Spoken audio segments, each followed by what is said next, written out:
नमस्कार दोस्तों, स्वागत है एक बार पुनः आप सभी का बीपीएससी मेकर के इस नए एपिसोड में। आज की इस वीडियो में 25 और 26 अप्रैल 2023 से संबंधित बिहार करंट अफेयर्स और साथ ही राष्ट्रीय और अंतर्राष्ट्रीय घटनाओं से करंट अफेयर्स के जितने भी प्रश्न बनेंगे, संबंधित सारी जानकारी आपको विस्तार पूर्वक दिया जाएगा।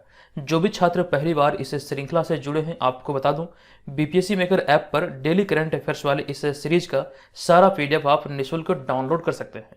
तो बीपीएससी मेकर ऐप पर प्ले स्टोर से डाउनलोड करें और वहां पर आप इन सारे पीडीएफ को डाउनलोड करके अपनी तैयारी को एक नई दिशा दे सकते हैं। अब यहाँ पर हम आ चुके हैं पिछले वीडियो के प्रश्न पे। पिछले वीडियो में आपसे एक आसान सा प्रश्न पूछा गया था। ये प्रश्न था कि हाल ही में खबरों में रहा इल्सा क्या है। यहाँ से संबंधित सारी जानकारी हमने आपको दिया था और आपको बताया था ये एक चक्रवाती तूफान है जो कि इस दशक में ऑस्ट्रेलिया में आया सबसे विनाशकारी चक्रवाती तूफान था। तो ऑप्शन नंबर सी यहाँ पर इस प्रश्न का राइट आंसर था। कोशिश कीजिए कि जो भी प्रश्न आप लोगों से वीडियो में पूछा जाता है आप लोग से कमेंट बॉक्स में लिखें और सारी जानकारी विस्तार पूर्वक लिखें। विस्तार से लिखने का फायदा ये होता है कि चीज़ों को आप लंबे समय तक याद रखने में सक्षम हो पाते हैं। और रही बात यहाँ पे करंट अफेयर्स के टेस्ट की, क्योंकि आगामी जो भी प्रतियोगी परीक्षाएं बिहार में आयोजित होना है, इसको लेकर के बीपीएससी की तरफ से कैलेंडर भी जारी कर दिया गया है। तो इसे ध्यान रखते हुए हमने एक सीरीज चलाया है। हालांकि आप लोग भी इसका डिमांड कर रहे थे कि सर एक्सपेक्टेड करंट अफेयर्स का सीरीज चलाइए जिसमें बिहार, राष्ट्रीय, अंतर्राष्ट्रीय तीनों घटनाओं का संग्रह हो। तो आप लोगों के डिमांड पे ये सीरीज की शुरुआत हुई थी और यहाँ पर आपको अब तक 3 सेट इसका दिया जा चुका है। जिस प्रकार से बीपीएससी एग्जाम में जो बीपीएससी प्रारंभिक परीक्षा का प्रारूप होता है, 40 प्रश्न करंट अफेयर्स के होते हैं 150 प्रश्नों में से, उसी के अकॉर्डिंग हमने इस टेस्ट सीरीज को या फिर टेस्ट को डिजाइन किया है।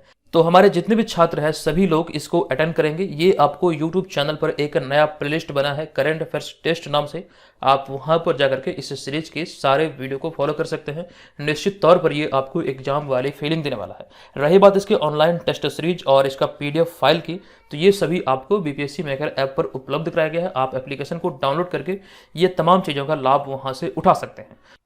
तो आज की इस वीडियो का हमारा पहला प्रश्न है कि देश भर में हुई गरुड़ों अर्थात ईगल की गिनती के आधार पर बताएं कि निम्नलिखित में से कौन सा कथन सत्य है। हमें सत्य कथन की पहचान करना है। जब भी इस प्रकार के कथन वाले प्रश्न हो तो सारे विकल्पों को ध्यानपूर्वक पढ़ना चाहिए और उसके बाद ही सही विकल्प का निर्धारण करना चाहिए। जैसे कि यहाँ पर हमारा पहला विकल्प है कि सर्वाधिक गरुड़ बिहार में है, तो नवीनतम रिपोर्ट के आधार पर यह कथन हमारा सत्य है। ऑप्शन नंबर बी यहाँ पर है कि बिहार में गरुड़ों की संख्या है 720, तो ये भी कथन सत्य है। अगला है कि असम में 650 गरुड़ है, ये भी सत्य है। जबकि बात करें अगले पॉइंट की, अगले ऑप्शन की, तो यहाँ पर है कि बिहार के भागलपुर में सर्वाधिक गरुड़ है।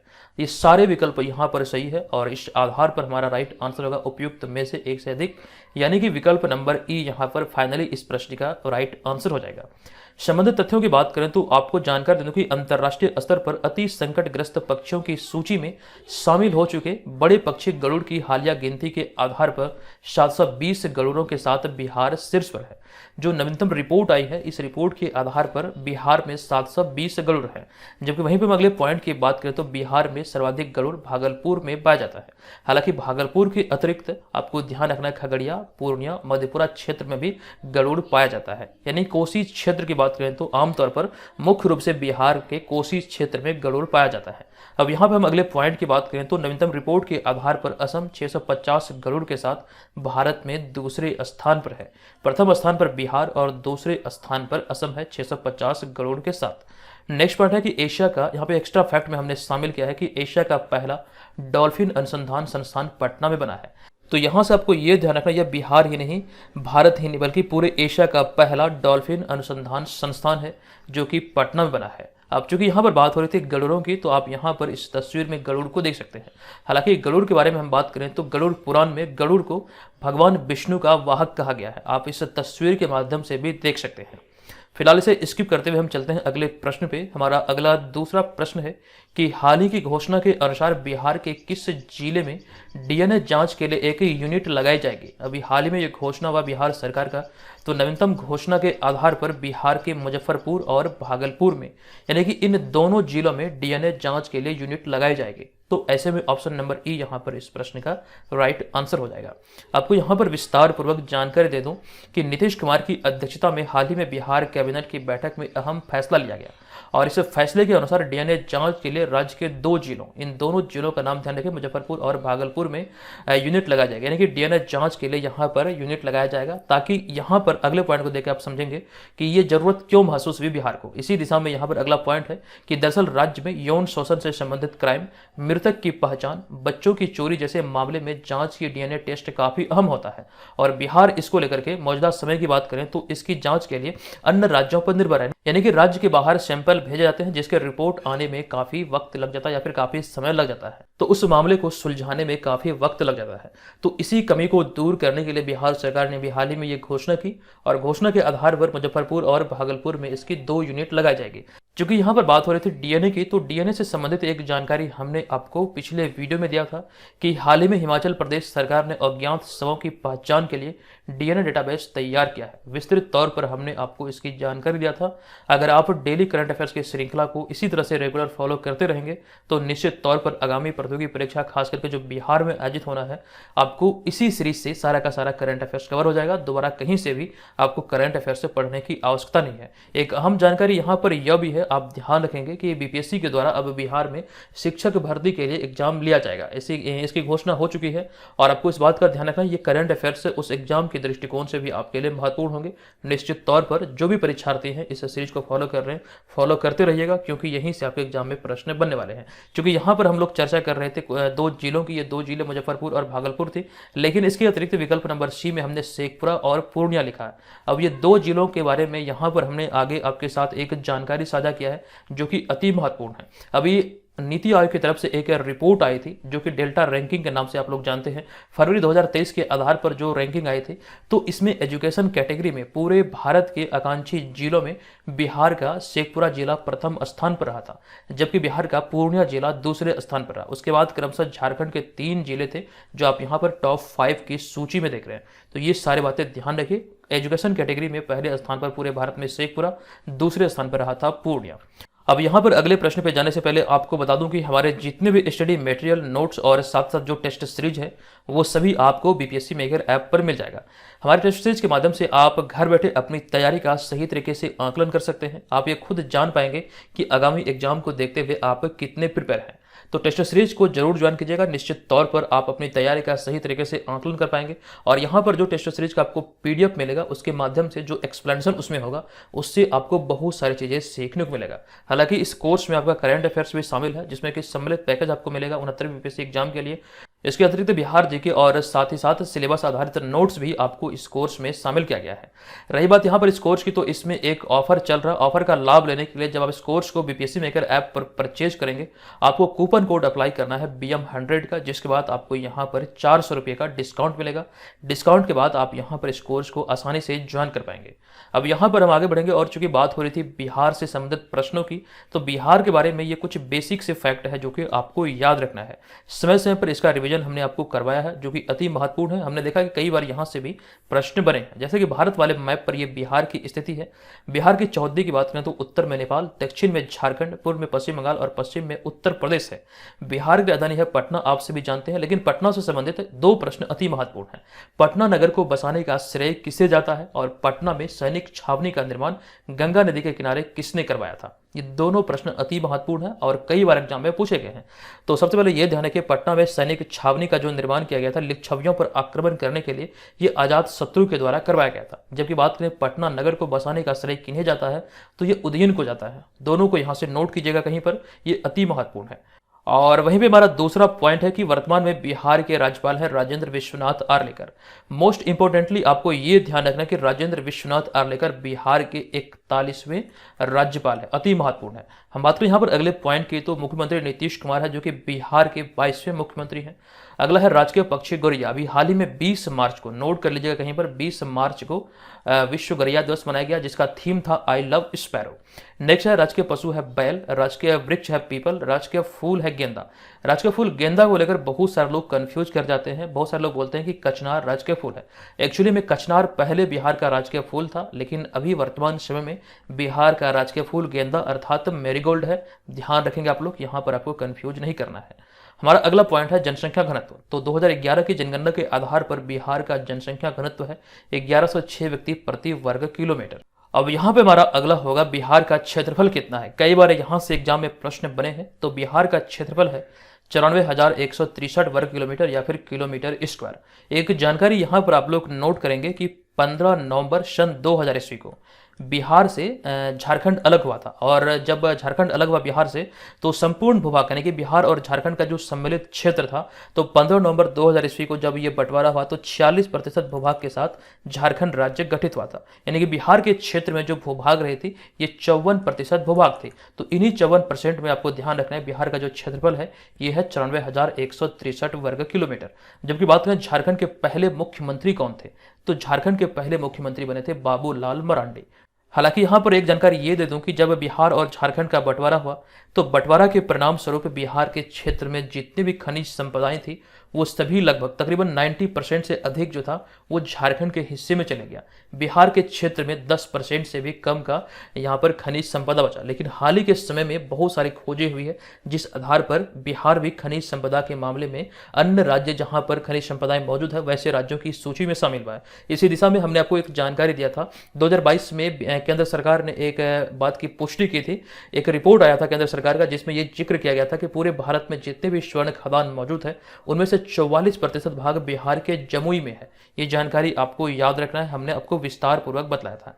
हालांकि यहां पर हम आगे बात करें बिहार की राज्यभाषा की, तो हिंदी और उर्दू प्रथम व द्वितीय राजभाषा है। बात करें अगले पॉइंट में लंबाई की, बिहार की लंबाई है 345 किलोमीटर और चौड़ाई है 483 किलोमीटर। वहीं पे बात करें अगले पॉइंट में विधान परिषद की 75 सीटें, विधानसभा की 243, राज्यसभा की 16 और लोकसभा की 40 सीटें बिहार में निर्धारित है।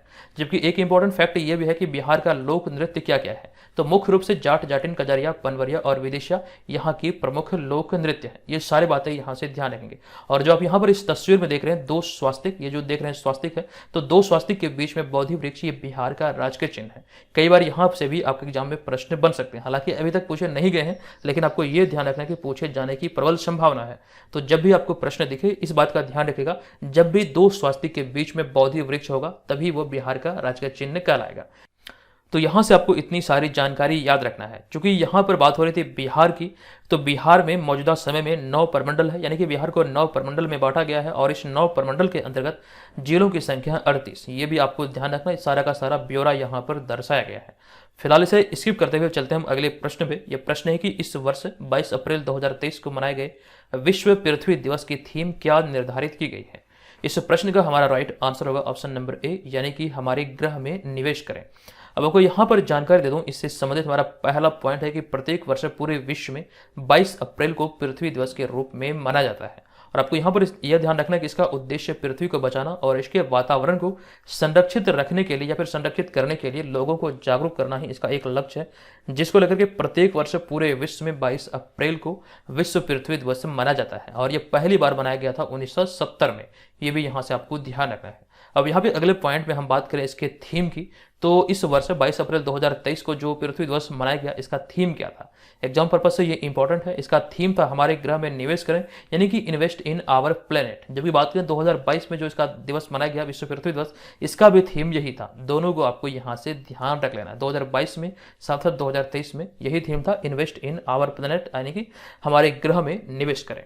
नेक्स्ट हमारा चौथा प्रश्न है कि निम्नलिखित में से किन्हें हाल ही में राष्ट्रीय सुरक्षा परिषद सचिवालय में सैन्य सलाहकार के रूप में नियुक्त किया गया है। तो आप यहाँ पर इन्हें इस तस्वीर में देख सकते हैं। इनका नाम क्या है, तो ध्यान रखेंगे संदीप सिंह इनका नाम है, जो आप यहाँ पर ऑप्शन नंबर बी में देख रहे हैं। अब यहाँ पर आपको जानकारी दे दूं कि वायुसेना के पूर्व vice chief air marshal Sandeep Singh को राष्ट्रीय सुरक्षा परिषद सचिवालय में नया सैन्य सलाहकार नियुक्त किया गया है। ये आपको यहाँ से ध्यान रखना, संदीप सिंह इनका नाम है। अगले पॉइंट में बात करें तो वे राष्ट्रीय सुरक्षा सलाहकार अजीत डोभाल के साथ सैन्य सलाहकार का रोल निभाएंगे। यानी कि जो भारत का वर्तमान समय बात करें भारत के मुख्य राष्ट्रीय सुरक्षा सलाहकार कौन है, तो यह है अजीत डोभाल।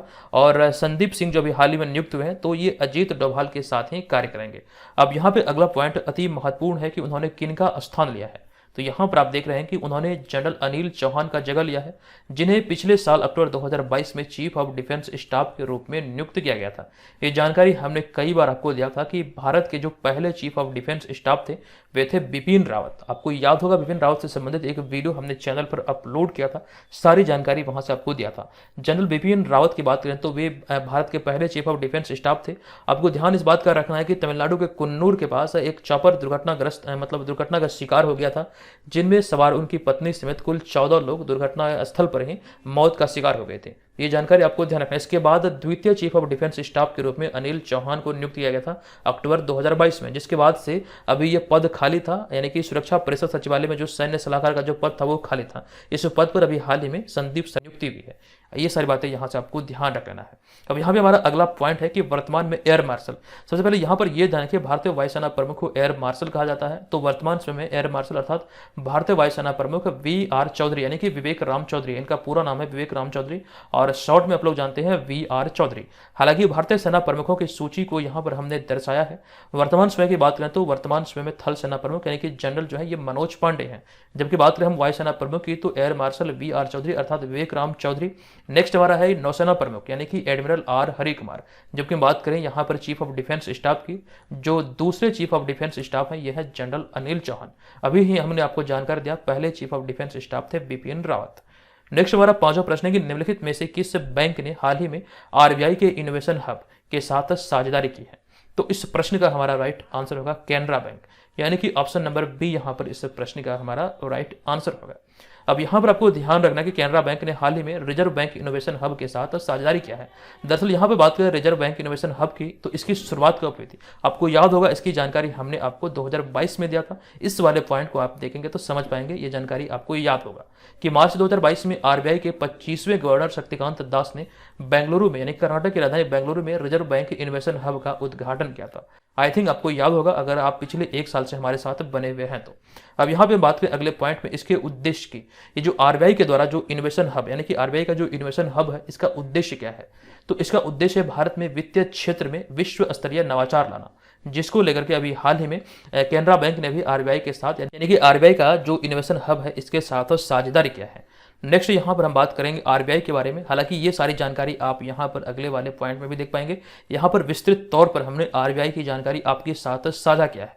सबसे पहले हम बात करेंगे RBI के लोगो के बारे में। RBI का लोगो जो है आप यहाँ पर देख रहे हैं, इसमें एक तार का पेड़ और एक बाघ है। यहाँ से आपकी NTPC एग्जाम में प्रश्न पूछा गया था, ये आपको यहाँ से ध्यान है। रिजर्व बैंक ऑफ इंडिया अर्थात RBI की बात करें तो इसकी स्थापना भारतीय रिजर्व बैंक अधिनियम 1934 के प्रावधानों के अनुसार, यानी कि 1934 के एक्ट के आधार पर 1 अप्रैल 1935 को इसकी स्थापना हुई थी। ये कई बार ये डेट एग्जाम में पूछा गया है। और RBI जो है ये भारत का केंद्रीय बैंक है और ये भारत के सभी बैंकों का संचालक भी है।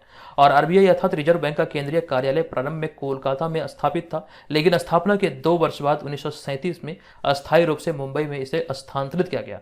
और RBI से संबंधित एक अति महत्वपूर्ण पॉइंट है ये वाला कि RBI के गवर्नर की नियुक्ति वित्त मंत्री की सलाह पर प्रधानमंत्री द्वारा किया जाता है या फिर की जा रही है। अब यहाँ पर अगले पॉइंट में प्रतीक चिन्ह की बात करें तो ये जानकारी हमने आपको पहले ही दिया था कि ताड़ का पेड़ और बाघ RBI का प्रतीक चिन्ह है। और RBI का मुख्यालय वर्तमान में मुंबई में है और वर्तमान समय में RBI के गवर्नर है शक्तिकांत दास, जो कि उर्जित पटेल की जगह पर है और ये 25वें गवर्नर है शक्तिकांत दास। शक्तिकांत दास की बात हुई तो ऐसे में एक प्रश्न अति महत्वपूर्ण है जो हाल ही के दिन में बना है, जो कि हमने विस्तृत तौर पर आपको जानकारी दिया था। दरअसल यहाँ पर आपको ध्यान रखना है केंद्रीय बैंकिंग पुरस्कार 2023। इसी से संबंधित यहाँ पर पहला पॉइंट ध्यान रखेंगे कि केंद्रीय बैंकिंग पुरस्कार 2023 में गवर्नर ऑफ द ईयर पुरस्कार से RBI गवर्नर शक्तिकांत दास को सम्मानित किया गया। शक्तिकांत दास की बात करें तो ये RBI के 25वें गवर्नर है और वे इस सम्मान से सम्मानित हुए। और ऐसे में एक प्रश्न यहाँ पर यह बनता है कि वे ये सम्मान पाने वाले RBI के दूसरे गवर्नर हैं। आप यहाँ पर सबसे अंतिम वाले पॉइंट को देखेंगे, यह दूसरी बार है जब किसी RBI गवर्नर ने यह अवार्ड जीता है। इनसे पहले 2015 में रघुराम राजन ने यह अवार्ड जीता था, तो ये यहाँ से आपको ध्यान रखना। हालांकि केंद्रीय बैंकिंग पुरस्कार से संबंधित ये वाला भी पॉइंट अति महत्वपूर्ण है कि central bank of the year जो अवार्ड मिला ये यूक्रेन के नेशनल बैंक को दिया गया। ये सारी बातें यहाँ से ध्यान रखना है आपको। आप चाहे तो इसका स्क्रीनशॉट जरूर ले लीजिए। चलिए अब यहाँ पर हम चलते हैं अगले प्रश्न पे। अगला हमारा छठा प्रश्न है कि भारत सरकार ने किस देश में फंसे हुए लगभग 500 भारतीयों को वापस लाने के लिए ऑपरेशन कावेरी शुरू किया है? इस ऑपरेशन का नाम दिया गया ऑपरेशन कावेरी। तो इस प्रश्न का हमारा राइट आंसर होगा ऑप्शन नंबर बी, यानी कि सूडान से यहाँ पर जो गृह युद्ध छिड़ा है, तो ऐसी स्थिति में यहाँ से भारतीयों को स्वदेश लाने के लिए भारत सरकार ने एक ऑपरेशन जारी किया है। ऑपरेशन का नाम दिया ऑपरेशन कावेरी। इनसे संबंधित जो प्रश्न एग्जाम में बन सकते हैं वो सभी हमने यहाँ पर शामिल किया है।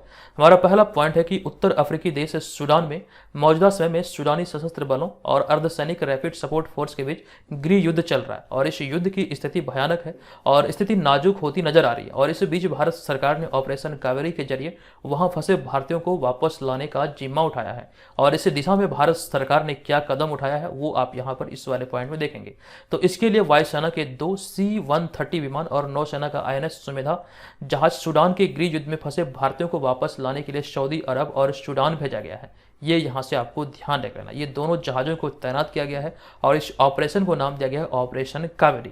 हालांकि भारत सरकार द्वारा अब तक जितने भी अभियान चलाए गए हैं, जो खास करके विदेशों में जो भारतीय फंसे थे, ऐसी स्थिति में ये पॉइंट बहुत इंपॉर्टेंट होने वाले हैं। ये सारी चीज़ों का एकदम से संकलन हमने एक ही जगह किया है, जो कि अति महत्वपूर्ण है कि आपको एक ही जगह सारा का सारा देखने को मिल रहा है। तो यहाँ पर हमारा पहला होगा ऑपरेशन कावेरी। हालांकि इसकी जानकारी हमने आपको दिया कि अप्रैल 2023 में इसकी शुरुआत हुई और ये सूडान में फंसे भारतीयों को निकालने के लिए है।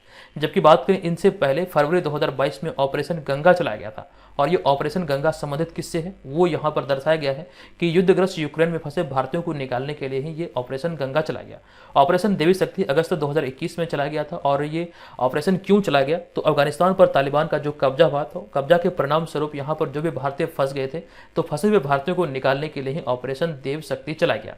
जबकि बात करें हम अगले पॉइंट में यहाँ पर वंदे भारत मिशन की या फिर इस ऑपरेशन की, तो मई 2020 में चला था। ये क्यों चलाया गया ये भी इंपॉर्टेंट है। तो कोरोना वायरस महामारी के दौरान या फिर इसके कारण पूरी दुनिया में भारतीय जो फंसे हुए थे, तो भारतीय को स्वदेश लाने के लिए ही ये अभियान या फिर यह मिशन या फिर यह ऑपरेशन चलाया गया था। जबकि बात करें हम यहाँ पर अगले पॉइंट में ऑपरेशन संकट मोचन की, तो ये जुलाई 2016 में चलाया गया और आपको ये ध्यान रखना कि दक्षिण सूडान में जारी गृह युद्ध में फंसे भारतीयों को सुरक्षित निकालने के लिए यह अभियान चलाया गया था। ऑपरेशन राहत जो कि 2015 में चला गया, ये अमन में गृह युद्ध के कारण फंसे भारतीयों को या फिर भारतीय नागरिकों को निकालने के लिए ये ऑपरेशन चला गया था। तो पूरी की पूरी सूची यहाँ पर हमने आपके समक्ष रखा है, जो कि बहुत बहुत इंपॉर्टेंट है। और जो आप यहाँ पर इस तस्वीर में देख रहे हैं, ये भारत के विदेश मंत्री एस जयशंकर है। ये सारी बातें आपको यहाँ से नोट कर लेना है, जो कि एग्जाम में यहाँ से प्रश्न बनने की हमें तो प्रबल संभावना नजर आ रही है, क्योंकि पहले भी कई बार इस तरह के एग्जाम में प्रश्न बने हैं। नेक्स्ट हमारा 7वां प्रश्न है कि हाल ही में स्टार स्पोर्ट्स ने किस भारतीय क्रिकेटर को अपना बिलीव एम्बेसडर यानी कि विश्वास दूत नियुक्त किया है। आप यहाँ पर इस तस्वीर को देखकर समझ रहे हैं, इसका राइट आंसर होगा ऑप्शन नंबर बी, यानी कि ऋषभ पंत। अब आपको यहाँ पर जानकारी दे दूं कि हाल ही में 21 अप्रैल 2023 को द वॉल्ट डिज्नी कंपनी के स्वामित्व वाले स्टार स्पोर्ट्स जो चैनल है, इन्होंने भारतीय क्रिकेटर ऋषभ पंत को अपना बिलीव एम्बेसडर अर्थात विश्वास दूत के रूप में नियुक्त किया है। हालांकि विश्वास दूत के रूप में स्टार स्पोर्ट्स में और भी क्रिकेटर शामिल है, जो आप यहाँ पर देख रहे हैं। इसमें हार्दिक पांड्या, रविंद्र जडेजा, KL राहुल और श्रेयस अय्यर आदि इसमें शामिल हैं। हालांकि अभी हाल ही में ऋषभ पंत को बिलीव एम्बेसडर यानी कि विश्वास दूत के रूप में स्टार स्पोर्ट्स में शामिल किया गया है। हमारे यहाँ पर अगला पॉइंट है कि पिछले वर्ष 2022 में उत्तराखंड के 12वें मुख्यमंत्री पुष्कर सिंह धामी ने क्रिकेटर ऋषभ पंत को उत्तराखंड का ब्रांड एम्बेसडर चुना था या फिर घोषित किया था। ये जानकारी आपको ध्यान रखना है कि पुष्कर सिंह धामी उत्तराखंड के 12वें मुख्यमंत्री हैं और वे 2022 में ऋषभ पंत को उत्तराखंड का ब्रांड एम्बेसडर चुने थे। तो ये 8वां प्रश्न है कि हाल ही की घोषणा के अनुसार कौन सा भारतीय प्रौद्योगिकी संस्थान जल्द ही अफ्रीकी देश तंजानिया में अपना पहला अंतर्राष्ट्रीय परिसर स्थापित करेगा। इंपॉर्टेंट प्रश्न है और इसका राइट आंसर होगा भारतीय प्रौद्योगिकी संस्थान मद्रास अर्थात IIT मद्रास। अभी ये अंतर्राष्ट्रीय परिसर तंजानिया में स्थापित करेगा, ऐसे फैसला हुआ है। अब यहाँ पर हम इस प्रश्न के एक्सप्लेनेशन की बात करें तो IIT मद्रास ने हाल ही में अफ्रीकी देश तंजानिया में अपना पहला अंतर्राष्ट्रीय परिसर स्थापित करने की घोषणा किया है। दरअसल यहाँ पर आपको इस बात का ध्यान रखना, यह अफ्रीका में स्थापित होने वाला पहला भारतीय प्रौद्योगिकी संस्थान होगा। इस लिहाज से ये प्रश्न अति महत्वपूर्ण है, ध्यान रखेंगे। क्योंकि यहाँ पर हम लोग बात कर रहे थे तंजानिया के बारे में, तो तंजानिया संबंधित कई सारे ऐसे एक्स्ट्रा फैक्ट हैं जहाँ से एग्जाम में कई बार प्रश्न बने हैं। जैसे इसमें हमारा पहला पॉइंट है कि दुनिया की सबसे लंबी नदी जो कि नील नदी है, यह तंजानिया के विक्टोरिया झील से निकलती है। ये ध्यान रखेंगे, दुनिया की सबसे लंबी नदी है नील नदी और ये तंजानिया के अफ्रीका में ये तंजानिया के विक्टोरिया झील से निकलती है। और हमारा यहाँ पर अगला पॉइंट है कि अफ्रीका का सबसे ऊंचा पर्वत है माउंट किलिमंजारो, जो कि तंजानिया में है और इसकी जो ऊंचाई है समुद्र तल से ये लगभग 5,895 मीटर है। ये यहाँ से आपको ध्यान रखना है। हालांकि किलिमंजारो के बारे में एक जानकारी ये भी आपको ध्यान रखना है, फ्री स्टैंडिंग माउंटेन की अगर हम बात करें, एकदम से स्वतंत्र रूप से अगर कोई माउंटेन खड़ा है तो पूरी दुनिया में जो किलिमंजारो है ये मतलब सबसे बड़ा माउंटेन है। ये आपको यहाँ से ध्यान रखना है। हालांकि तंजानिया की बात हुई तो तंजानिया की राजधानी है डोडोमा और यहाँ की अगर हम बात करें मुद्रा अर्थात करेंसी की तो तंजानियाई शिलिंग यहाँ की यानी कि TJS यहाँ की जो कह सकते हैं आधिकारिक मुद्रा या फिर आधिकारिक करेंसी है। नेक्स्ट यहाँ पर हमारा हो जाएगा नवा प्रश्न। ये प्रश्न है कि निम्नलिखित में से किन्हें अमेरिकी सीनेट ने हाल ही में अमेरिका का deputy under secretary of defence नियुक्त किया है। आप यहाँ पर तस्वीर में देख सकते हैं। इनका नाम है राधा एंगर प्लम्ब, यानी कि ऑप्शन नंबर ए यहाँ पर इस प्रश्न का राइट आंसर हो जाएगा। आपको जानकारी यहाँ पर दे दूं कि भारतीय अमेरिकी राधा एंगर प्लम्ब को हाल ही में अमेरिकी सीनेट में deputy under secretary of defence नियुक्त किया गया है। अर्थात यहाँ पर आपको इस बात का ध्यान रखना कि अमेरिका में वे रक्षा विभाग की खरीद व रखरखाव का काम देखने के लिए उप अवर रक्षा मंत्री के रूप में नियुक्त किया गया है। इनका नाम आपको ध्यान रखना है। इनका नाम है, एक तो ये ध्यान रखेंगे ये भारतीय मूल की अमेरिकी है और इनका नाम है राधा एंगर प्लम्ब। नेक्स्ट हमारा यहाँ पर हो जाएगा 10वां प्रश्न। ये प्रश्न है कि भारतीय सेना ने सैन्य कर्मियों को चीनी भाषा का प्रशिक्षण देने के लिए हाल ही में किस यूनिवर्सिटी के साथ समझौता किया है। इसका राइट आंसर होगा अभी हाल ही में ये तेजपुर यूनिवर्सिटी के साथ समझौता किया गया। संबंधित तथ्यों की बात करें तो हमारा पहला पॉइंट है कि 19 अप्रैल 2023 को भारतीय सेना और तेजपुर यूनिवर्सिटी के बीच एक समझौता ज्ञापन या फिर MOU पर हस्ताक्षर किया गया और इस समझौता का उद्देश्य भारतीय सेना के सैन्य कर्मियों को चीनी भाषा का प्रशिक्षण देना है, जिसको लेकर अभी हाल ही में ये तेजपुर यूनिवर्सिटी के साथ समझौता किया गया है। जो कि बात हुई तेजपुर यूनिवर्सिटी की तो वर्ष 1994 में तेजपुर यूनिवर्सिटी या फिर तेजपुर विश्वविद्यालय की स्थापना हुई थी, जो कि ये असम के तेजपुर में ही स्थापित है। ये असम राज्य में स्थापित है, तेजपुर में। अब यहाँ पे हमारा अगला पॉइंट है कि मौजूदा समय में भारत में यह चीनी सहित विदेशी भाषाओं के शिक्षण में एक अग्रणी संस्थान है, जिस वजह से इस तेजपुर यूनिवर्सिटी का चयन यहाँ पर किया गया है सैनिक कर्मियों को चीनी भाषा का प्रशिक्षण देने के लिए। नेक्स्ट यहाँ पर हमारा अगला पॉइंट है चीन से संबंधित। हालांकि इसकी जानकारी यहाँ पर हमने आगे भी दर्शाया है। चीन के बारे में यहाँ पर एक एक्स्ट्रा फैक्ट हमने ये शामिल किया है कि चीन से भारत की जो सीमा है ये 5 राज्य या फिर केंद्र शासित प्रदेश से जुड़ती है। ये 5 राज्य या फिर केंद्र शासित प्रदेश की बात करें तो जम्मू कश्मीर, हिमाचल प्रदेश, उत्तराखंड, सिक्किम और अरुणाचल प्रदेश है। ये आपको यहाँ पर ध्यान रखना है। एक केंद्र शासित प्रदेश जम्मू कश्मीर, जबकि 4 राज्य, ये राज्य है हिमाचल प्रदेश, उत्तराखंड, सिक्किम और अरुणाचल प्रदेश। ये प्रश्न किस राज्य या फिर केंद्र शासित प्रदेश ने किसान संपर्क अभियान कार्यक्रम शुरू किया है। इसका राइट आंसर होगा ऑप्शन नंबर सी। अभी हाल ही में इसकी शुरुआत जो की गई है किसान संपर्क अभियान की, इसकी शुरुआत की गई जम्मू कश्मीर के द्वारा। ऑप्शन नंबर सी यहाँ पर इसका राइट आंसर होगा। आपको ध्यान रखना हाल ही की घोषणा के अनुसार जम्मू कश्मीर में 24 अप्रैल 2023 को 3,565 पंचायतों में किसान संपर्क अभियान कार्यक्रम शुरू किया गया। इसका उद्देश्य क्या है? तो इसका उद्देश्य पूरे केंद्र शासित प्रदेश के किसानों का समग्र कल्याण करना ही एक मूल उद्देश्य है, जिसको लेकर अभी हाल ही में इसकी शुरुआत की गई है। दरअसल जम्मू कश्मीर की बात हुई तो ऐसे में एक अहम जानकारी हमने आपको कुछ समय पहले दिया था कि हाल ही में जम्मू कश्मीर की आलिया मीर को जम्मू और कश्मीर के उपराज्यपाल मनोज सिन्हा द्वारा वन्य जीव संरक्षण पुरस्कार 2023 से सम्मानित किया गया। ये जानकारी आपको याद होगा। नेक्स्ट यहाँ पे हमारा 12वां प्रश्न है कि हाल ही में किस राज्य सरकार की विधानसभा में फैक्ट्री संशोधन अधिनियम 2023 पारित किया गया? तो राइट आंसर होगा ऑप्शन नंबर ए, यानी कि तमिलनाडु विधानसभा में फैक्ट्री संशोधन अधिनियम 2023 पारित किया गया। ऑप्शन नंबर ए यहाँ पर इस प्रश्न का राइट आंसर होगा। और यहाँ पर जिस कोर्स के बारे में हमने आपको जानकारी दिया था, इस कोर्स में आपको ध्यान रखना ये तमाम मटेरियल उपलब्ध है और इसी में आपका टेस्ट सीरीज भी इंक्लूड है, जो कि फुल लेंथ टेस्ट सीरीज है। इसका PDF फाइल भी विथ सॉल्यूशन जो कि विस्तृत एक्सप्लेनेशन के साथ आपको मिलेगा, इसी कोर्स में सम्मिलित है। अगर आप लोग चाहते हैं इस कोर्स को ज्वाइन करना तो घर बैठे यहाँ से आपकी तैयारी बेहतर होगी और इसका जो टेस्ट सीरीज है, इसका टेस्ट सीरीज से आप अपनी तैयारी का सही तरीके से आकलन कर सकते हैं। जब भी आप इस कोर्स को परचेज करेंगे तो आपको इस बात का ध्यान रखना है, यहाँ पर आपको एक कूपन कोड अप्लाई करना है BM100 का, जिसके बाद आपको भारी डिस्काउंट मिलेगा। चलिए इस बात का ध्यान रखें, हम चलते हैं अगले प्रश्न पे। हमारा आज का प्रश्न है कि हाल ही में जारी ग्लोबल यूनिकॉर्न इंडेक्स में कौन सा देश है शीर्ष पर है? तो इसके बारे में हमने आपको विस्तार पूर्वक जानकारी दिया था। कमेंट करिए और बताइए इसका राइट आंसर क्या होगा। तो दोस्तों आज के इस वीडियो में इतना ही। ज़्यादा से ज़्यादा वीडियो को लाइक जरूर कीजिए। आज मैं इस वीडियो को आपको टारगेट दे रहा हूँ 500 लाइक का। अगर आपको लगे कि वीडियो आपके लिए हेल्पफुल रहे तो प्लीज़ वीडियो को लाइक कीजिएगा, चैनल को सब्सक्राइब करके हमें सपोर्ट जरूर कीजिएगा। चलिए मिलेंगे नेक्स्ट वीडियो में, तब तक के लिए धन्यवाद। जय हिंद।